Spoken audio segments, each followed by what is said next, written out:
I will tell you what we are saying on this matter and what we are conveying to the US leadership. If you really want to stop fighting, you need to stop supplying weapons. It will be over within a few weeks. That's it.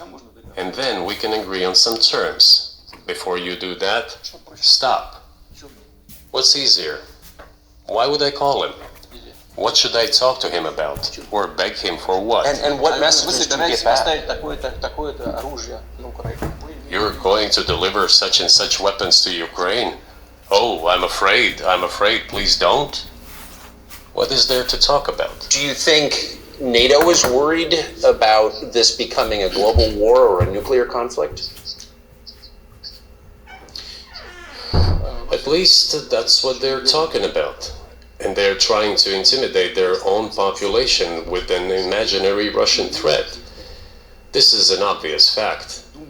And thinking people, not Philistines, but thinking people, analysts, those who are engaged in real politics, just smart people, understand perfectly well that this is a fake.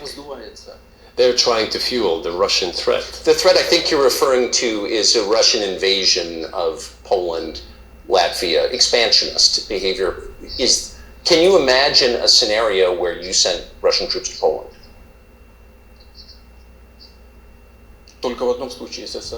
Only in one case, if Poland attacks Russia. Why?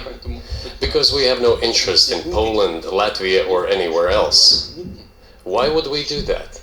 We simply don't have any interest. It's just threat-mongering. Well, the argument, I know you know this, is that, well, he invaded Ukraine, he has territorial aims across the continent, and you're saying unequivocally you don't.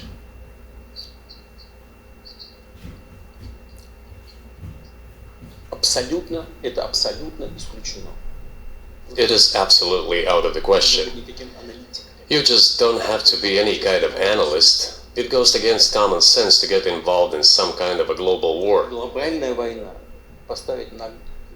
And a global war will bring all humanity to the brink of destruction. It's obvious. There are certainly means of deterrence. They have been scaring everyone with us all along. Tomorrow Russia will use tactical nuclear weapons. Tomorrow Russia will use that. No, the day after tomorrow. So what?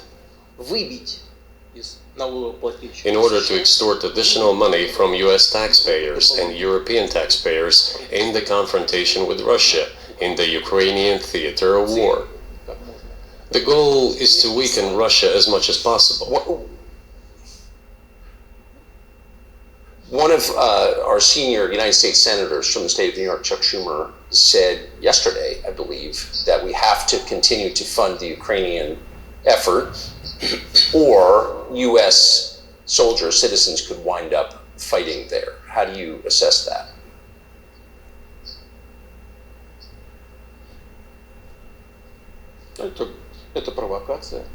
This is a provocation, and a cheap provocation at that. I do not understand why American soldiers should fight in Ukraine. There are mercenaries from the United States there. The bigger number of mercenaries comes from Poland, with mercenaries from the United States in second place and mercenaries from Georgia in third place.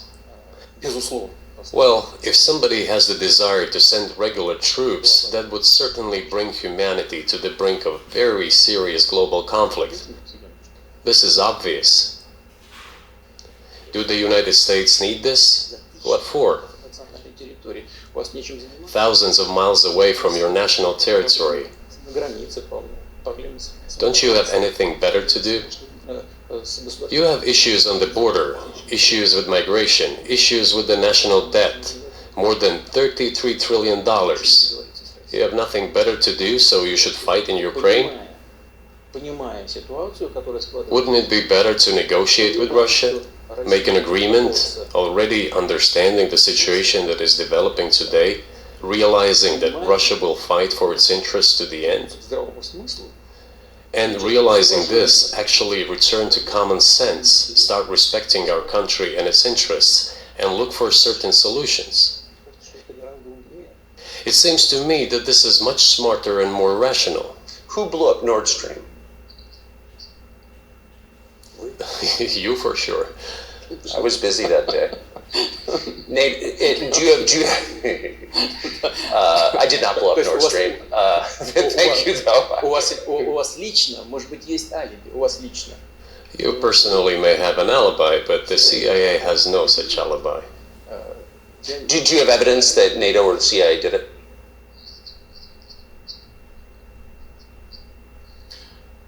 Знаете, You know, I won't get into details, but people always say in such cases, look for someone who is interested. But in this case, we should not only look for someone who is interested, but also for someone who has capabilities. Because there may be many people interested, but not all of them are capable of sinking to the bottom of the Baltic Sea and carrying out this explosion. These two components should be connected. Who is interested and who is capable of doing it? But I'm confused. I mean, that's the biggest act of industrial terrorism ever, and it's the largest emission of CO2 in history. Okay, so if you had evidence, and presumably given your security services or intel services, you would, that NATO, the US, CIA, the West did this, why wouldn't you present it and win a propaganda victory?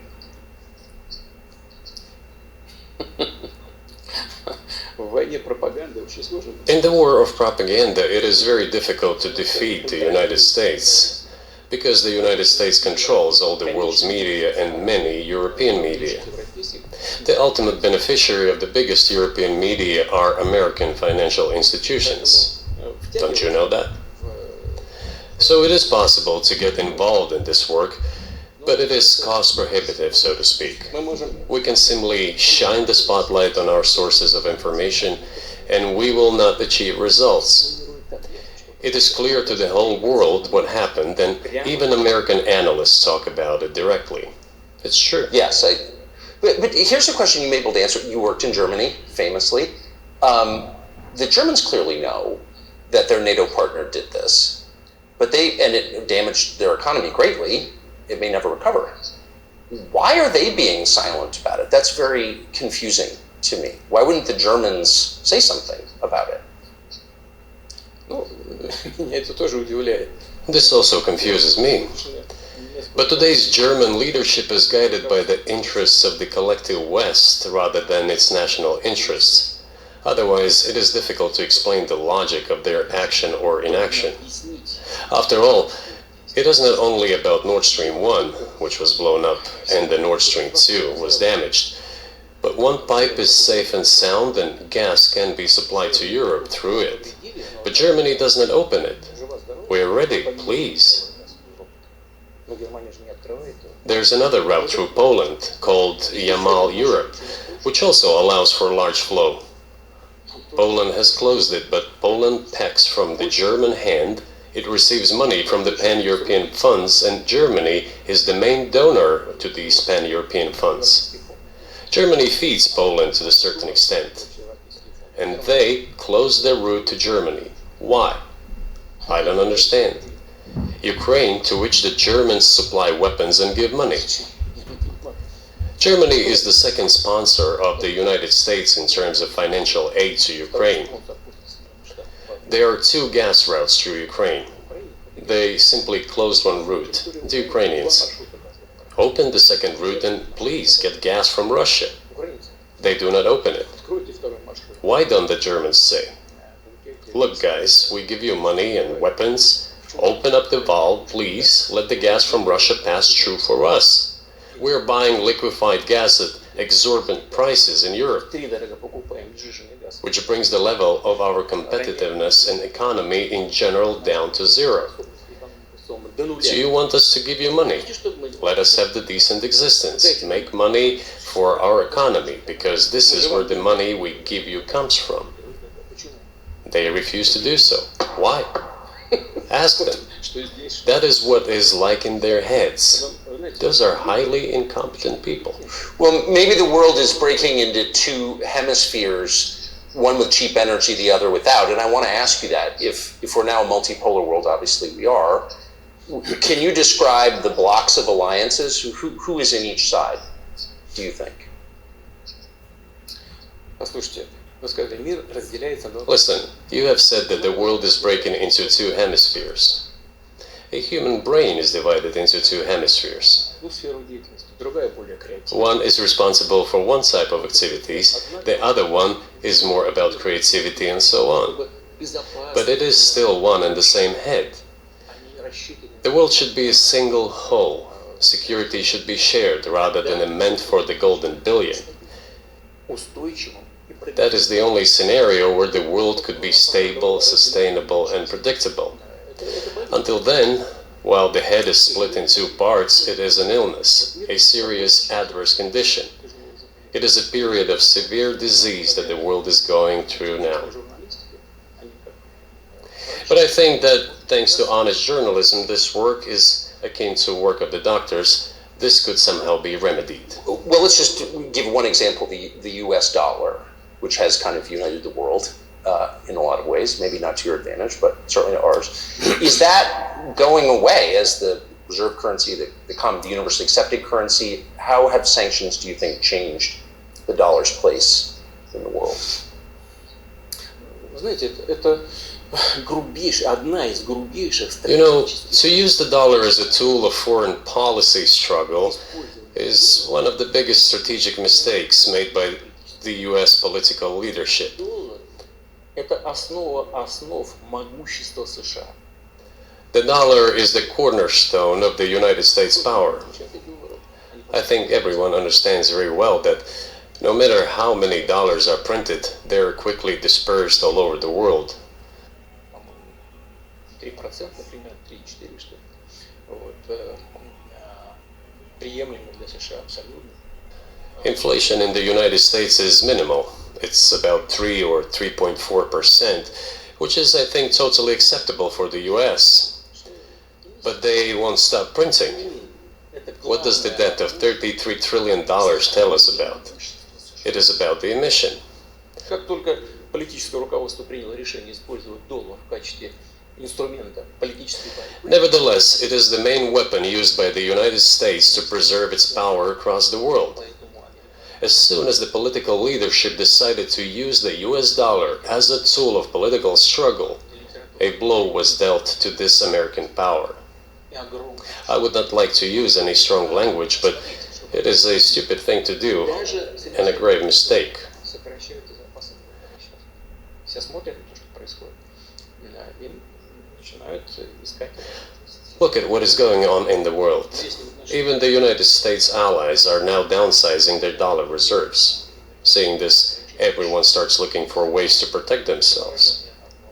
But the fact that the United States applies restrictive measures to certain countries, such as placing restrictions on transactions, freezing assets, etc., causes great concern and sends a signal to the whole world. What did we have here? Until 2022, about 80% of Russian foreign trade transactions were made in US dollars and euros.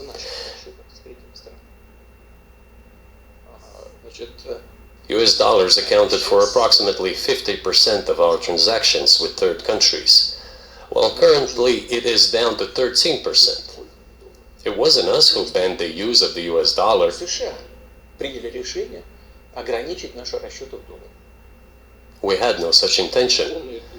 It was decision of the United States to restrict our transactions in US dollars. I think it is complete foolishness from the point of view of the interests of the United States itself and its taxpayers, as it damages the US economy, undermines the power of the United States across the world. By the way, our transactions in yuan accounted for about 3%. Сейчас 34%. Today, 34% of our transactions are made in rubles, and about as much, a little over 34% in yuan. Why did the United States do this? My only guess is self-conceit. They probably thought it would lead to full collapse, but nothing collapsed. Moreover, other countries, including oil producers, are thinking of and already accepting payments for oil in yuan. Do you even realize what is going on or not? Does anyone in the United States realize this? What are you doing? You are cutting yourself off. All experts say this. Ask any intelligent and thinking person in the United States what the dollar means for the US. But You're killing it with your own hands.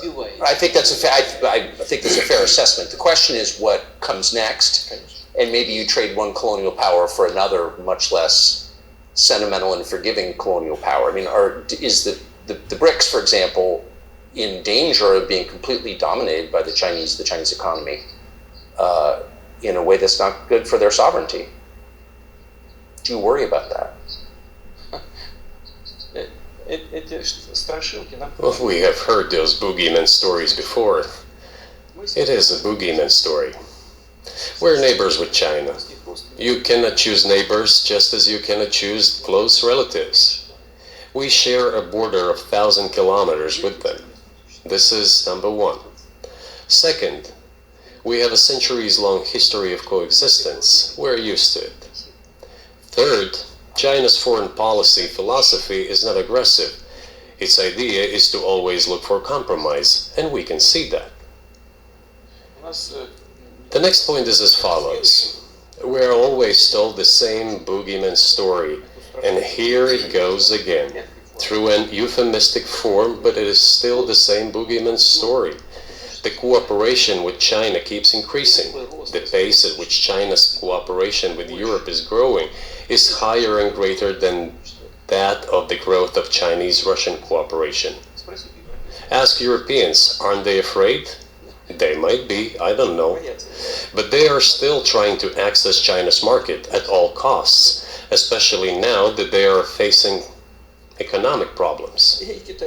Chinese businesses are also exploring the European market. Do Chinese businesses have small presence in the United States? Yes, the political decisions are such that they are trying to limit their cooperation with China. It is to your own detriment, Mr. Tucker, that you are limiting cooperation with China. You are hurting yourself. It is a delicate matter, and there are no silver bullet solutions, just as it is with the dollar. So, before introducing any illegitimate sanctions, illegitimate in terms of the Charter of the United Nations, one should think very carefully. For decision makers, this appears to be a problem. So you said a moment ago that the world would be a lot better if it weren't broken into competing alliances, if there was cooperation globally. Well, one of the reasons you don't have that is because the current American administration is dead set against you. Do you think if there were a new administration after Joe Biden that you would be able to reestablish communication with the U.S. government? Or does it not matter who the president is? Сейчас скажу, но чтобы закончить предыдущий вопрос. I will tell you, but let me finish the previous thought. We, together with my colleague and friend, President Xi Jinping, set a goal to reach $200 billion of mutual trade with China this year. We have exceeded this level. According to our figures, our bilateral trade with China totals already $230 billion, and the Chinese statistics says it is $240 billion. One more important thing, our trade is well balanced, mutually complementary in high-tech, energy, scientific research and development. It is very balanced. As for BRICS, where Russia took over the presidency this year, the BRICS countries are, by and large, developing very rapidly. Look, if memory serves me right, back in 1992, the share of the G7 countries in the world economy amounted to 47%, whereas in 2022 it was down to, I think, a little over 30%. The BRICS countries accounted for only 16% in 1992, but now their share is greater than that of the G7. It has nothing to do with the events in Ukraine. This is due to the trends of global development and world economy, as I mentioned just now. And this is inevitable. This will keep happening. It is like the rise of the sun. You cannot prevent the sun from rising. You have to adapt to it. How do the United States adapt? With the help of force. sanctions, pressure, bombings, and use of armed forces. будет происходить дальше. Как солнце встает. This is about self-conceit. Your political establishment does not understand that the world is changing under objective circumstances. And in order to preserve your level, even if someone aspires, pardon me, to the level of dominance, you have to make the right decisions in a competent and timely manner. Such brutal actions, including with regard to Russia and, say, other countries, are counterproductive. This is an obvious fact. It has already become evident. Чтобы сохранить свой уровень.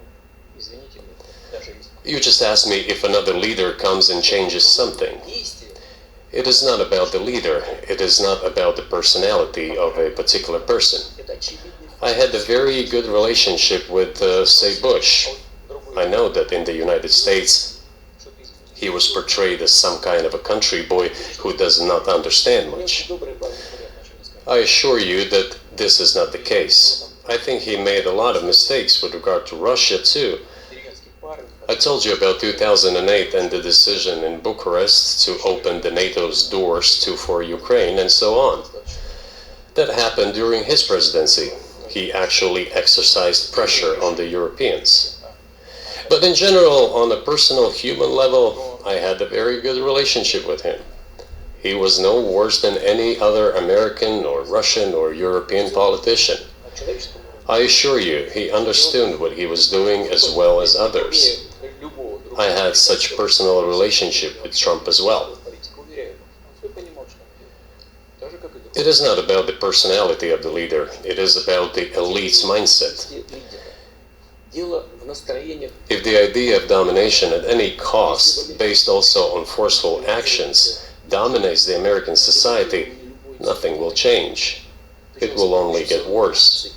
То ничего не изменится. But if, in the end, one comes to the awareness that the world has been changing due to the objective circumstances, and that one should be able to adapt to them in time, using the advantages that the US still has today, then perhaps something may change. И вот смотрите. Look, China's economy has become the first economy in the world in purchasing power parity.